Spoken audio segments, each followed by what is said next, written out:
മുത്തശ്ശൻ കണ്ടിട്ടുണ്ടോ ആദ്യത്തെ തൃശ്ശൂർ പൂരം? ആദ്യത്തെ തൃശ്ശൂർ പൂരോ? അതൊക്കെ കുറെ കൊല്ലം മുമ്പല്ലേ മോളെ. ഒരു 1796-98 സമയം.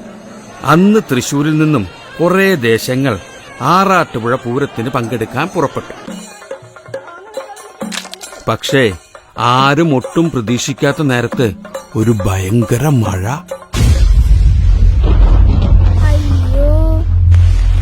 മഴ കാരണം നമ്മുടെ തൃശ്ശൂർ ദേശക്കാർക്കാണെങ്കിലോ ആറാട്ടുപുഴയിലേക്ക് സമയത്തിന് എത്താനും പറ്റിയില്ല. അതുകൊണ്ട് അന്നത്തെ ആറാട്ടുപുഴ നാടുവാഴികള് തൃശ്ശൂർ ദേശങ്ങളെ പൂരത്തുനിന്ന് അങ്ങോട്ട് വിലക്കി.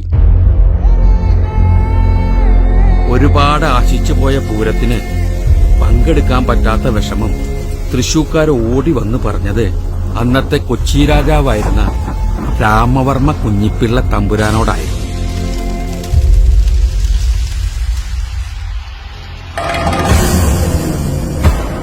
ഈ രാമവർമ്മ തമ്പുരാനെ വേറൊരു പേരുകൂടിയുണ്ട്, ശക്തൻ തമ്പുരാൻ. ദേശക്കാരുടെ സങ്കടം കേട്ടിട്ട് തമ്പുരാൻ പറഞ്ഞു, സങ്കടപ്പെടാണ്ടിരിക്കുക, പൂരം ഇനി നമ്മൾ നടത്തും. ഈ ലോകം മുഴുവൻ പൂരം കാണാൻ ഇനി നമ്മുടെ മണ്ണിൽ വരും.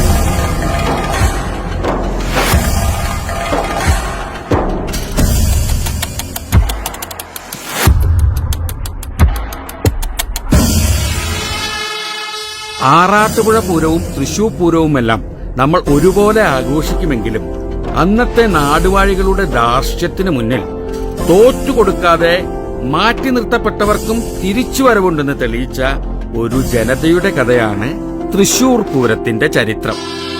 അതിന് നേതൃത്വം കൊടുത്ത മഹാനായ ഒരു രാജാവിന്റെയും കഥ.